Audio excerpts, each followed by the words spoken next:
Ça va? Moi ça va plutôt pas mal. Bienvenue sur Geeko World. Aujourd'hui dans cette nouvelle vidéo, on va s'attaquer donc à l'actualité manga et animé de ces derniers jours. Je dois avouer que c'était un peu compliqué parce que c'était littéralement le désert en termes d'actualité ces derniers jours. Il n'y a pas eu grand chose de bien incroyable qui s'est passé, mais ça bougeait surtout côté animation japonaise. On aura l'occasion d'y revenir dans cette vidéo un peu plus en détail. Donc on va dire que ce sera une vidéo très à la cool, très détente et je pense pas que ça durera de plomb, mais bon, on verra bien. Bref, sur ce, on va commencer directement sans perdre plus de temps. Comme toujours, si vous découvrez la chaîne avec cette émission, je vous invite à vous abonner à la chaîne. Ici on parle d'actu manga sur YouTube. Si vous voulez me soutenir, vous pouvez également lâcher les likes et les pouces bleus. Vous pouvez également me retrouver sur Twitter, Instagram et TikTok où je partage beaucoup d'informations en temps direct. Les liens sont en description. Et sur ce, je pense qu'on peut passer à l'actu manga. Et on débute ces informations avec l'actualité manga au Japon. Une première information concernant le manga Blue Lock qui va donc avoir le droit à son premier spin-off. Donc ça fait plaisir surtout pour un manga aussi récent, alors qu'en plus l'anime n'est même pas encore sorti. Donc voilà, on sait désormais que le manga va faire l'objet d'une adaptation sous forme de spin-off qui sera publié dans le Bisatsu Shonen Magazine. Ça sera donc une publication mensuelle et le manga fera donc ses débuts dans le 7e numéro du magazine, donc de 2022. Plus d'informations à venir à ce sujet. Et sinon concernant Blue Lock, la série principale a dépassé les 6,7 millions de copies en circulation à travers le monde, ce qui est conséquent pour l'ensemble de ces tomes. Le manga Dr Stone, qui a tiré sa révérence, qui a enfin tiré sa conclusion cette semaine au Japon, atteint désormais les 12 millions d'exemplaires en circulation pour l'ensemble de la série. Et enchaînons avec deux actualités pour les mangas mais en France. La première information nous vient de Kana et les éditions Kana ont dévoilé que le manga Naruto se portait très bien dans l'hexagone, malgré que ça fait déjà quelques années que le manga s'est conclu. Et quand je vous dis que le manga se porte bien, c'est qu'il se porte vraiment extrêmement bien, et ce parce que le manga s'est écoulé à plus de 25 millions d'exemplaires depuis sa sortie en France. C'est juste colossal, surtout à l'échelle d'un manga en France, faisant de Naruto un des mangas les plus populaires à l'heure actuelle, bien que le manga soit terminé. On termine donc avec une dernière actu goodies, j'ai envie de dire, parce que Kiyun a proposé un truc assez sympathique si vous êtes fan de My Hero Academia ou de Jujutsu Kaisen, parce que l'éditeur va lancer une offre à partir du 7 avril 2022 qui consistera à la chose suivante. Si vous achetez un tome de Jujutsu Kaisen et un tome de My Hero Academia, c'est important, faut que ça soit de la série principale, pas les spin-offs, ça compte pas. Vous pourrez repartir avec une box contenant plusieurs badges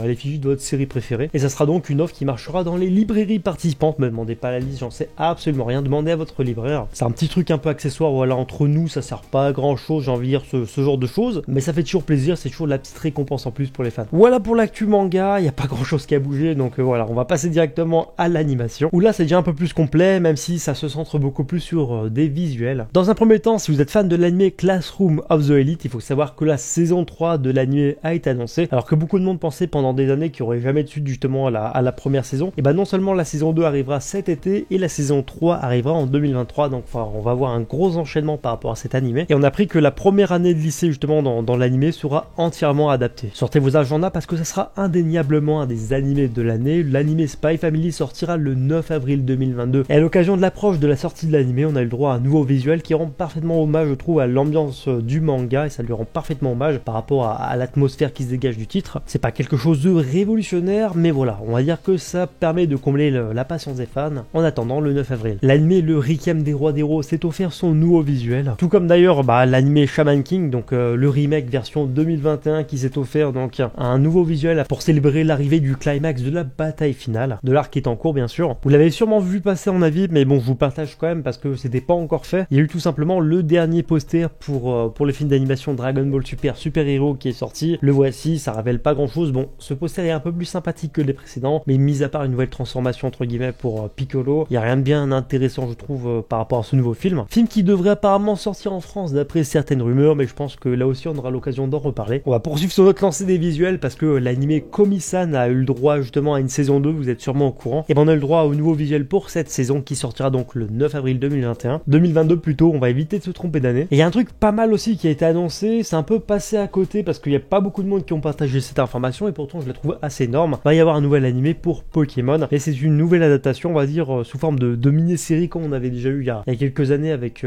Pokémon Génération, je crois, ou je sais plus comment ça s'appelait. À chaque fois on avait des petits épisodes de 4 à 5 minutes qui rendaient fidèlement hommage à la saga de jeux vidéo. Là ça sera pareil, il s'agira d'une mini-série basée sur les jeux Pokémon Legend Arceus. Et ce qui est vraiment bien justement avec ce nouvel animé, ce petit animé, c'est qu'il s'agira d'une production 8 Studios qui s'était chargé déjà de Shingeki no Kyojin, donc en soi c'est plutôt intéressant je trouve, visuellement ça promet. Autre adaptation qui risque d'être annoncée très prochainement prochainement, c'est l'anime Susuno Frieren. Frieren, comme on peut l'appeler en France, qui est déjà disponible à l'heure actuelle en librairie chez Kiun. Et si je vous dis ça, c'est tout simplement parce qu'il y a un nom de domaine à l'effigie de l'anime Frieren qui a été déposé au Japon. C'est assez monnaie courante, souvent des animés sont révélés comme ça plusieurs mois à l'avance. Donc je pense qu'il n'y a pas à douter, Frieren va bien être adapté en animé. Je pense que maintenant il n'y a plus qu'à attendre une annonce officielle. Vu que les plannings chez les différents studios sont plein à craquer, je pense que ça arrivera sûrement en 2023. Mais là aussi, je pense qu'on en reparlera. Et on termine avec l'information qui a bouleversé pas mal de monde cette semaine, surtout pour les fans de Shingeki no Kyojin, l'attaque des titans, et surtout tout simplement parce qu'on a appris à travers plusieurs fuites que la saison finale de Shingeki no Kyojin, qui est actuellement réalisée par le studio MAPPA, se terminerait avec le chapitre 130 du manga. Alors cette information à première vue, si vous regardez uniquement l'anime, ça va pas vous choquer, mais pour ceux qui lisent le manga, ça risque de vous interpeller, je pense, parce que effectivement Shingeki no Kyojin s'est conclu en 139 chapitres, donc apparemment l'anime va donc se terminer 9 chapitres avant la fin officielle du manga. Et donc cette information, mine de rien, elle a agité pas mal de monde sur les réseaux sociaux, parce que beaucoup de monde font des théories et de la spéculation comme quoi Hajime Isayama, donc l'auteur du manga, serait déçu de la fin du manga et donc souhaiterait faire une fin différente. Là-dessus, je tiens vraiment à vous rassurer, cette information, plutôt cette rumeur est totalement fausse, parce que Hajime Isayama est totalement satisfait de la fin de son manga. C'est lui-même qui le dit à travers une interview présente dans le dernier databook de Shingeki, qui est d'ailleurs disponible en France chez Pika Edition. Donc là-dessus, il n'y a aucune raison pour que, on va dire, la fin soit totalement différente. Il y a d'autres personnes qui annoncent d'ailleurs que, au vu de l'actualité en ce moment avec la guerre entre la Russie et l'Ukraine, par rapport à ces événements justement, et vu la tournure assez dramatique de la conclusion du manga, les studios préféreraient attendre avant de justement sortir ces épisodes. Là aussi, j'y crois moyen, même si c'est vrai que bon, on pourrait faire un parallèle avec la guerre malheureusement, mais comme le Japon est un pays un peu renfermé sur lui-même, je pense pas non plus que ce soit ça la cause. Et ensuite, il y a d'autres rumeurs qui sont beaucoup plus plausibles de mon point de vue, c'est-à-dire que apparemment on aurait soit un long métrage, soit un OAV, soit un film d'animation du studio MAPPA qui sortirait directement au cinéma, qui adapterait donc les 9 derniers chapitres du manga. Ce qui en soi serait pas étonnant parce que en ce moment, finir des mangas ou des œuvres avec un film d'animation, c'est devenu monnaie courante depuis Demon Slayer. Et au vu justement de la manne financière que représente justement